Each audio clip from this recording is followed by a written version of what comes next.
Hello, this is Corey the Keyblade Wielder, and we're back for, now we're in a new commentary. This one is called, Heroes vs. Villains by CK Primeval 7. Here's the thing, back when I was in school, I thought it was one of those, quote-unquote, spoofs of Monsters vs. Aliens. Like, oh great, another stupid crossover thing, like if you know all the parts where they do those things, like, you know where it's gonna go, you know where it's gonna begin, you know how it's gonna end, you know where it's gonna start with, you know what's gonna happen. It's the same thing. I thought it was like that until I read the comments that it's nothing like that. I'm like, wait, what? And then I saw the trailer. That was different than what I thought. Oh, it's a crossover battle one. Oh, so it's short for Disney and non-Disney heroes versus villains. Okay, I guess that's cool. And it's pretty interesting, actually. At first I thought it was like that Adventure Team stuff, but no, it's a crossover battle thing. Plus, UR Animated, I believe he's a friend of CK Primeval 7, but UR Animated 18, if you're watching this, you should be more friends with CK more than Ralphie is, because CK is way more nicer. So let's get this started.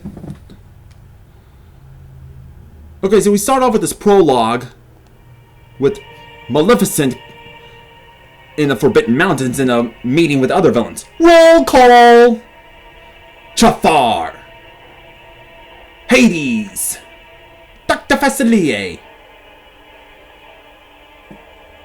and Frollo. Why is Frollo in here? Shouldn't he be a rival instead? I mean, he's anti-magic and he hates villains. Even though he's a villain, but oh well. But until they get a surprise visitor. Mock Swagger from Rock and Roll. Yes, in every tournament, he's always, even in the non-Disney related one, he's always around. Plus, he's the ultimate non-Disney villain. He's been considered for that. Like, with Maleficent, is considered the ultimate Disney villain. Huh. Plus, I'm looking up on the Urban Dictionary, if you know what that is. It's like an Urban Dictionary. If you saw the SpongeBob portrayal videos, one of them does the portrayal of the Urban Dictionary where SpongeBob shrank everything with Mermaid Man's belt. Where Patrick's like, well, you should sell it to Wumbo. It's like, Patrick, I don't think Wumbo's a real word. I'm like, oh, come on, you know. I Wumbo, you Wumbo, Ishi Mini, Wumbo, you know, like that. And then the Urban Dictionary I was reading, it says that Mock is a badass, big-lipped cat man. I'm like, Mock is a cat? I thought he was a humanoid rat. And then I see the fan art. He's like a very realistic cat. I'm like, all this time I thought he was a rat. Well, I guess it makes sense because he has no buck teeth stuff like many mice do. But I guess with the fangs it does work. Huh. So he's like one of those shaved cats, like those pink cats that are kind of scary, but they're still adorable cats. You know, like cats versus dogs, or cats and dogs, you know, with kitty galore. Kind of like that, but very humanoid. But palish. Interesting. Now I know that Mock is a cat. A humanoid cat version of Michael Jackson or Mick Jagger.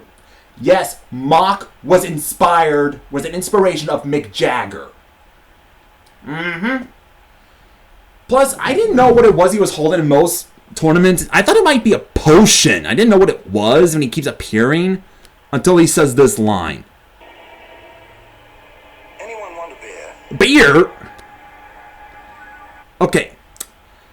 I thought it was like some potion. It turns out, oh no, it's just beer. Like, does anyone want a beer?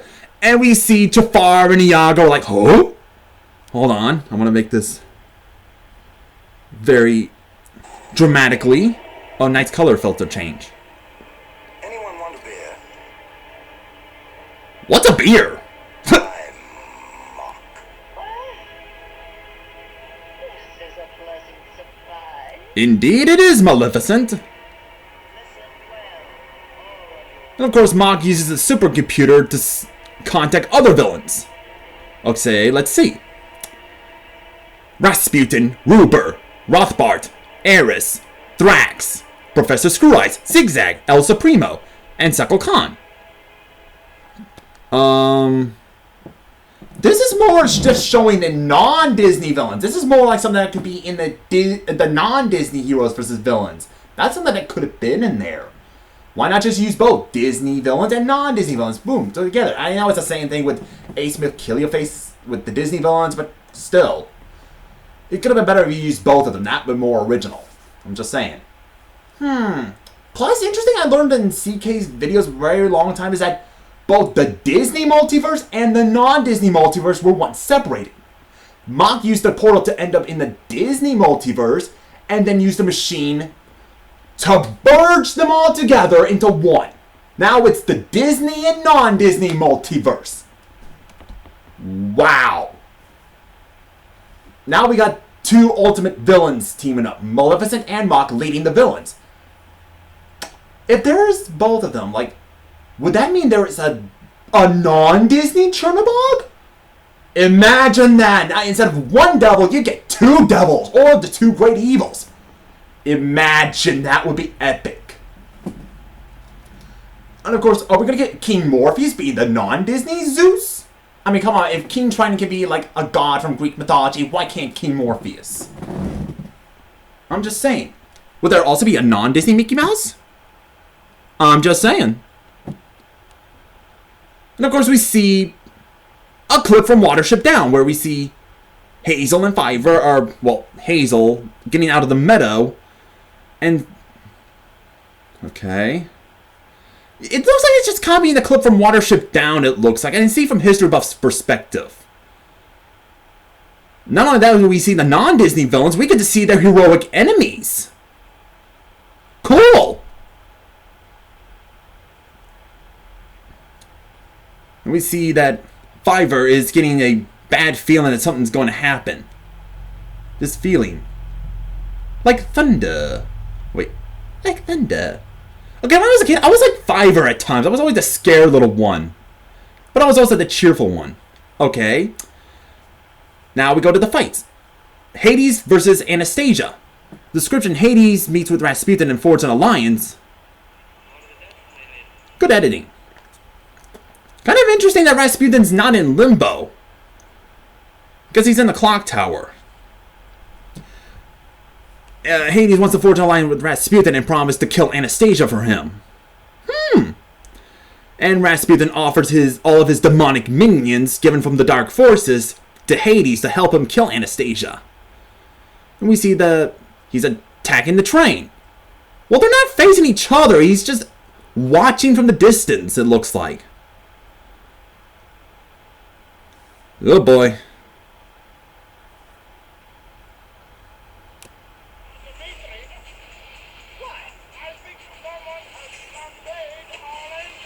Good editing again. We see Dimitri checking up on it. One thing I learned from History Buff is that when he was a kid, he thought it was just when they were driving without the conductor, he was like, oh, that's silly. They're driving the conductor, silly people. But now when he's older, he's like, no, those imps, I know they're gargoyles, but to me, they look more like imps. The green imps. Like, no, they probably murdered the conductor, killed him, threw his whole body into the fireplace where they put the coal in. Yeah, that's pretty bad when you think about it. That would explain why there's no train conductor.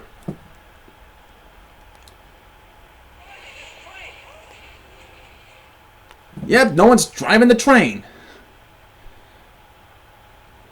Oh, and Hades blows up the bridge.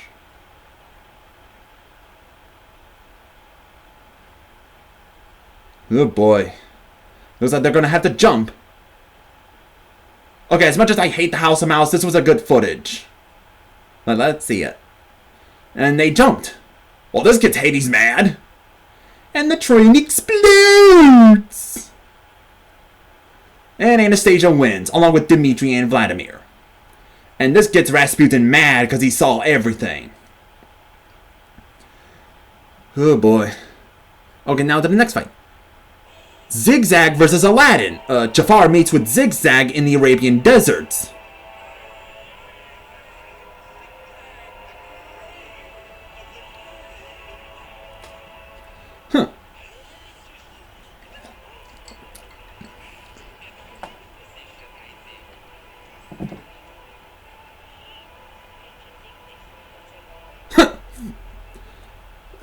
Jafar tasked the Zigzag to capture Princess Jasmine for both Maleficent and Mok.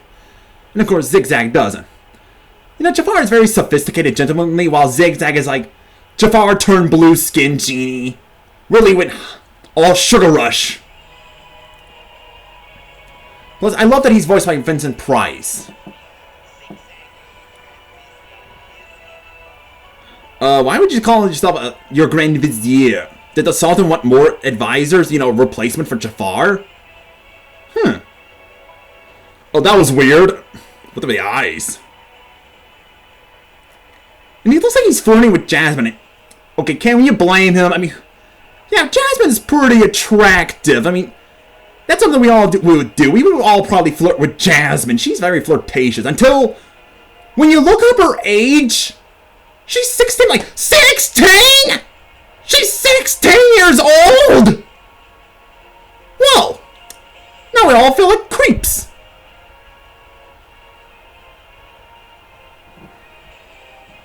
It goes like, this doesn't work on Jasmine. And then Aladdin shows up like, hey, what are you doing with my girl?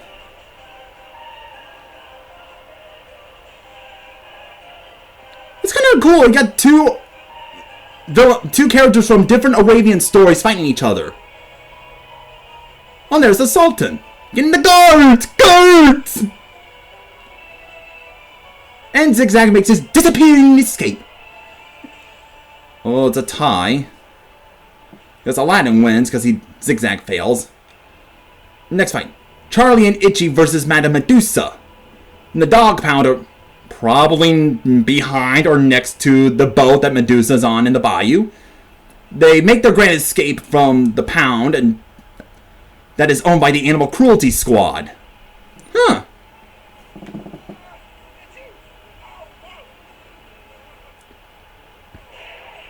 Yeesh. It's like they're playing the same clip from the movie, except you're using the character Medusa for the gunshots. Clever man! My good fellow, clever man!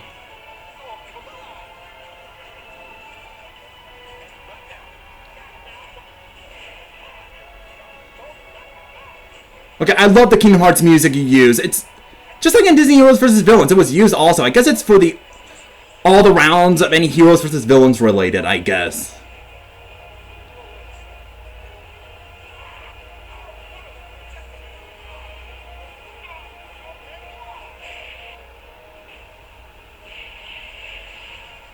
I guess Charlie and Itchy wins.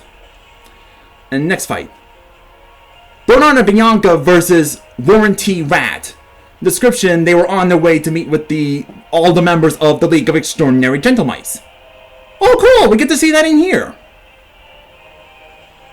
But until they got the wrong directions and ended up in the lair of Warren T. Rat and all of his cats. If I was Bernard, I'd do the same thing too. Like, oh, whoop. Warren T. Rat sees them and he gets the cats to chase them. To bring them to him. Bring them to him. Yeesh, or either that or they'll just forget the order and they'll eat them. That'll kill our childhood. Because Bernard and Bianca wins and they made their escape. How about trying 3 blocks down, 4 blocks over? Next fight, Prince Frederick versus Ursula. Well, Frederick is in the castle of Monaco, or whatever it's pronounced. He runs into Ursula, who is using magic to swim through the air, or float in the air. And Ursula turns Freddy into a frog. One thing I learned from History Buff 534 is that, hold on. Is that Monaco, or whatever, is located between France and Italy. So it's basically its own tiny little country. In a way. Okay, it is bordered by France to the north, east and west by the Mediterranean Sea to the south. So basically, yeah, it is a small country. I learned it from History Buff a bit. I can't remember much of it, but I really wish I kept it all memorized. Now, of course, Freddy is in the ocean and Ursula is chasing him there.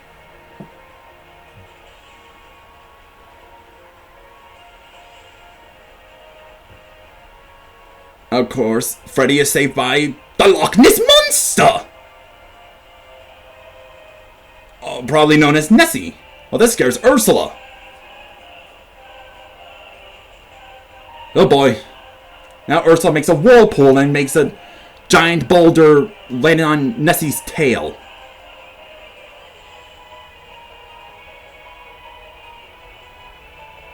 I guess it's a tie. I mean, Freddy survived. Next fight, Mickey, Donald, and Goofy versus El Supremo. El Supremo and his army arrive at...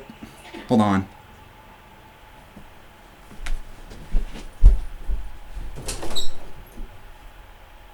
No barking, please. My dogs.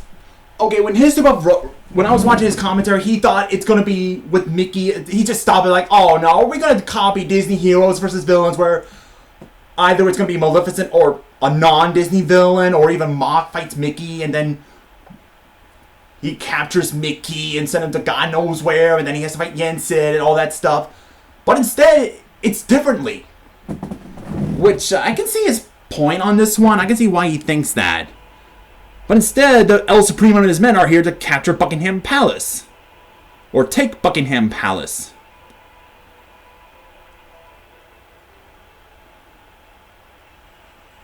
And, of course, it's being shrunk. We have the target in our coil.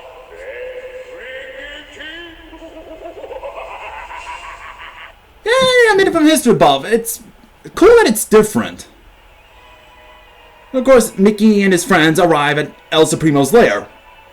Boy, and they must have gone all the way high. I mean, shouldn't we see them like, oh, right there, you fiend?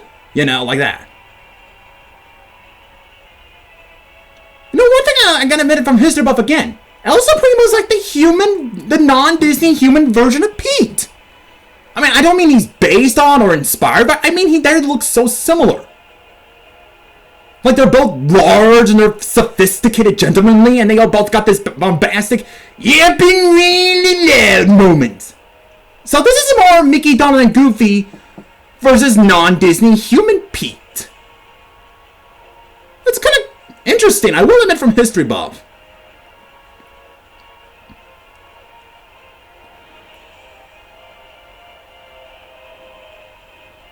And Messina kidnaps Minnie. Oh boy.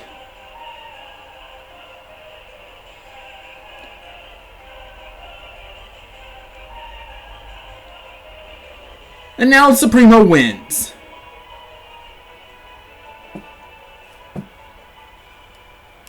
Oh boy. And now for the epilogue. Freddy and Nessie both introduce each other, then Ariel and Flounder swim up and meet up with them. Well, it's actually more like that she's noticing.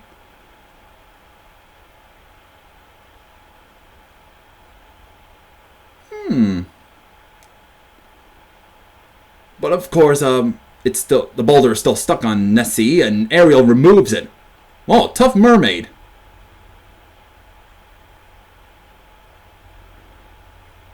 And of course, we see again the clip of Watership Down. I will admit it's kind of copying in a way, but as long as it's not too much, as I would say. Fiver, I don't know why I said call him Fievel. Fiver gets a vision again. He sees the hills are covered in blood. Oh great, it's Freddy Krueger at it again. Of course, he gets a vision that it's Hexes and the Firebird that are destroying the forest. I mean, yeah, we never see who it was. I mean, I like how it's implicated. I mean, of course it's Hexes and the Firebird. Who else could it be? And Hazel suggests they go back to the meadow, but Fiver is too scared to go back there because it might come after them. But they have to warn the chief Rabbit. about it. Of course, this convinced Hazel, but he doubts that Chief Rabbit will like the idea of them running away to a new home. So yeah, that was non-Disney heroes versus villains round 1. Or Disney and non-Disney heroes versus villains for short. One thing that History Buff kind of suggests, if he's gonna go to part 2, we'll see like Supernatural, Doctor Who, and Sherlock, which of course CK is doing it. But he also suggests this idea. Either it's gonna be Jack Unzel, which is Jack Frost x Elsa, or Jelsa. CK, I will admit from CK also, me and him could admit from History Buff, both Jack Frost and Rapunzel do make a cute couple. Well, I wonder, CK, if you're watching this, if you saw my rant on Ralphie, aka the Misfits, even though you never heard of him, you do us a favor and that'll make many Adventure Team kind of mad and get Jelsa to be an official ship in your tournament. Because I just like to see the reaction on their faces. I'm such a devil. So yeah, this is Corey the Keyblade Wielder. May your heart be your guiding key, and make sure you leave a like and subscribe.